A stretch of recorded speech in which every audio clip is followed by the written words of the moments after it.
Chegamos em mais uma revisão desta aula. E o que nós estamos vendo? Nós estamos vendo um processo de transição da Idade Média para a Idade, ou da Idade Antiga para a Idade Média. Processo de transição. Nós estamos vendo o enfraquecimento do Império Romano, nós estamos vendo a invasão bárbara, a crise do Império Romano, a fome, a falta de escravo, o desabastecimento. Nós estamos vendo o Império Romano, que era grandioso, fazer uma diminuição. E os povos germânicos tomando conta. A fragmentação deste império. A continuidade do poder da Igreja na Idade Média. Então, esse processo, essa antiguidade tardia, é um processo que vai fazer a transição deste período.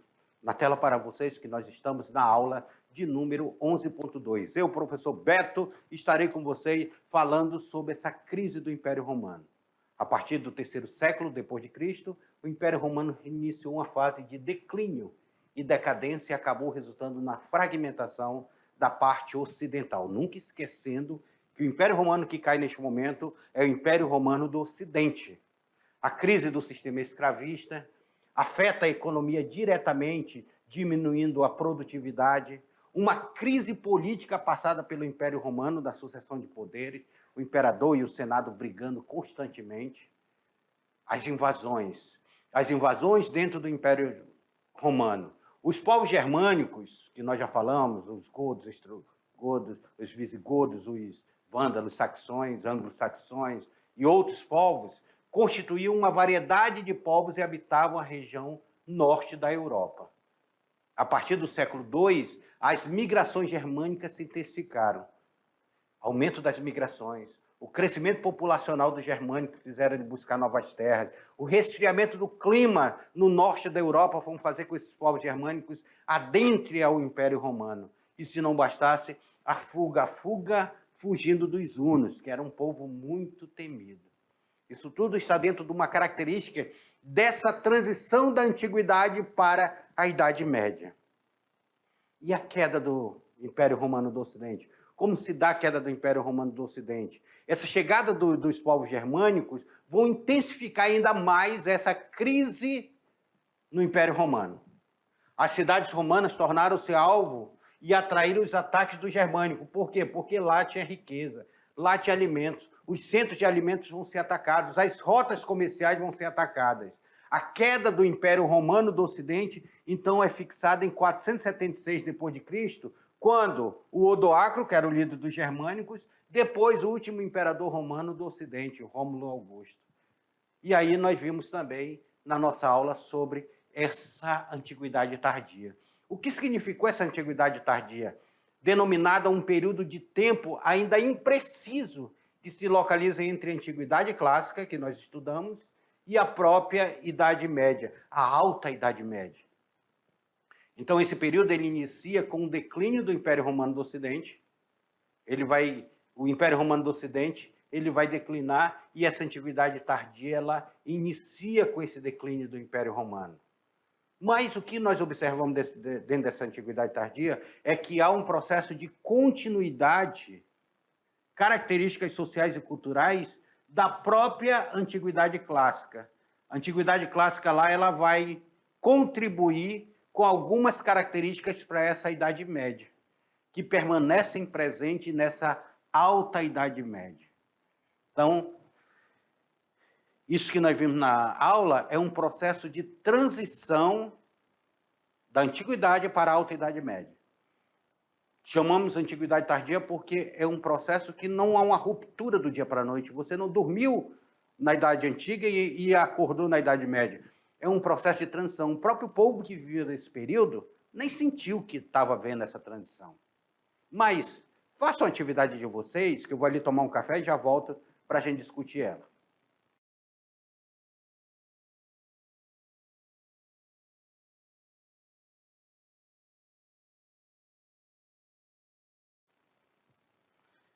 Quando nós falamos na antiguidade, a gente vai ver vários povos que nós estudamos aqui que contribuíram historicamente para o mundo de hoje, da atualidade.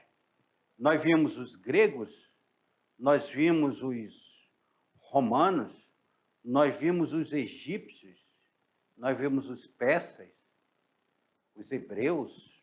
O povo hebreu contribuiu tanto que até hoje nós seguimos a religião criada pelos hebreus.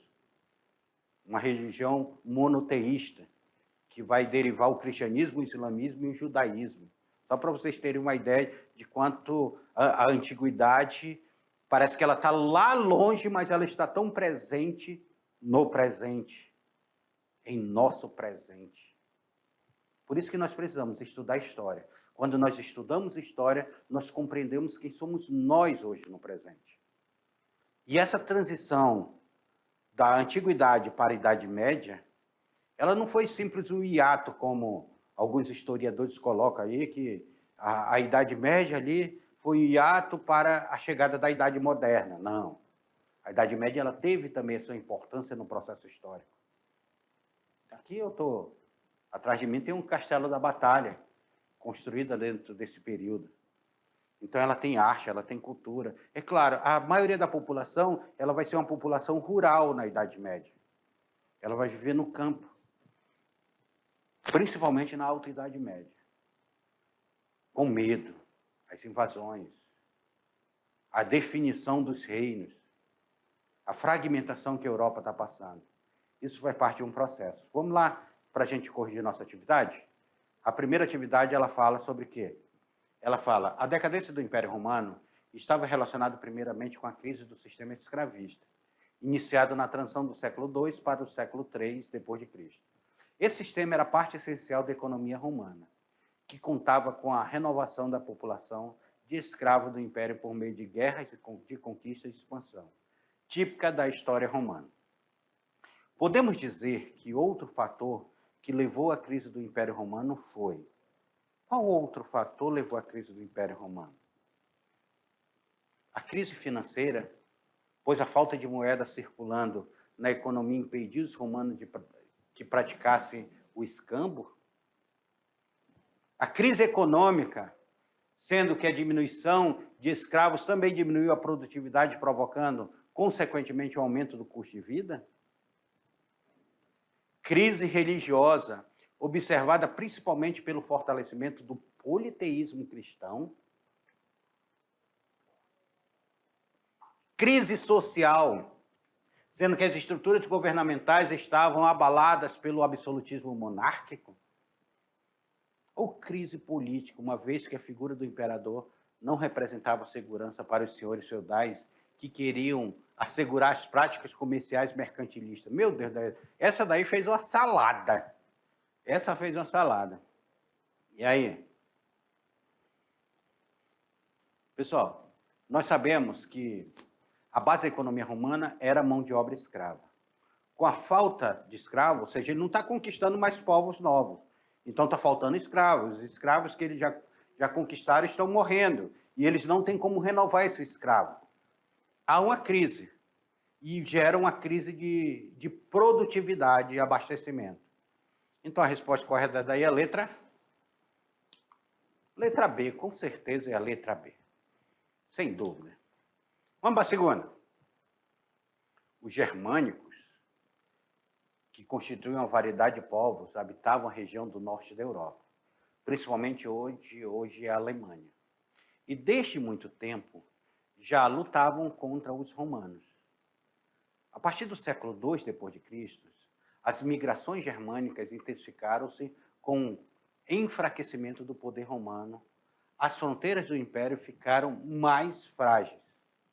Segundo historiadores, o aumento nas migrações dos povos germânicos aconteceu por quais razões? Quais razões aconteceram a migração dos povos germânicos? Vamos lá ver se o texto traz. Será que a migração dos povos germânicos aconteceu devido ao aumento nas migrações dos povos germânicos? Segundo o historiador, aconteceu pelas seguintes razões: crescimento populacional, aumento populacional levou os germânicos a procurarem por melhores terras que suportassem o tamanho de suas populações. Resfriamento do clima. Os historiadores afirmam que, neste período, o clima do norte da Europa passou por um resfriamento que diminuiu a quantidade de terras agrícolas disponíveis. fuga, a chegada dos povos mais fortes e poderosos, como os hunos, levou diferentes povos germânicos a migrar e fugir desse domínio? Ou todas as alternativas estão corretas? Meus queridos, vem cá comigo. Tudo isso está dentro das migrações dos povos germânicos. Tudo isso está dentro desse aumento da migração dos povos germânicos. Esses são os seguintes fatores. Esses são os fatores que levaram essa migração. Ponto número 1. Os povos, só para vocês terem uma ideia, os povos germânicos eles conviveram com os romanos por muito tempo de forma pacífica, sem guerra.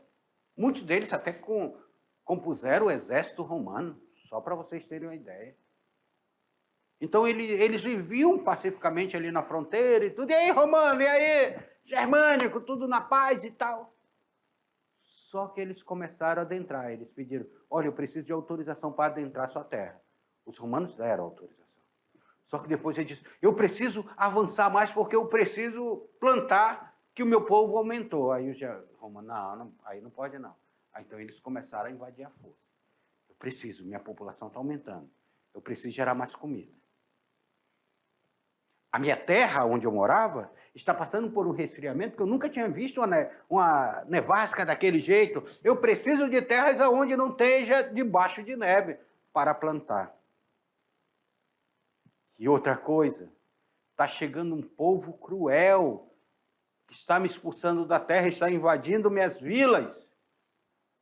Os hunos, eles estão vindo cruel. Então, eu preciso criar mecanismos para sustentar meu povo. Então, vamos lá, povo, vamos invadir. Ou a gente morre de fome ou a gente morre na guerra. Aí foi... E com isso, esse povo ele vai se fortalecendo. Se fortalecendo, se fortalecendo. Alguns deles vão se unindo. E eles vão acabando com o sistema do Império Romano. Vão acabando com a administração romana. Vão enfraquecendo. E esses povos vão tendo a necessidade de invasão. É por isso que, dentro dessa questão, na tela para vocês, todas as alternativas estão corretas. Vamos para a terceira. A terceira, ela fala o seguinte. A queda do Império Romano do Ocidente é fixada em 476 d.C., quando foi deposto o último imperador romano do Ocidente, Rômulo Augusto, que foi responsável pela... Quem foi o responsável pela derrubada de Rômulo Augusto? Augusto César? Carlos Magno? Odoacro? Alexandre o Grande? Ou Espartaco? Será que foi o gladiador, chefe, líder dos escravos Espartaco? Será que foi Alexandre o Grande, esse grande grego aí que fez um grande império? Ou foi Odoacro, líder desses germânicos? Carlos Magnus ou Augusto César? Quem foi que tem 476? O que eu quero que vocês observem, alunos? Nós utilizamos essa data 476 como uma data símbolo de uma transição.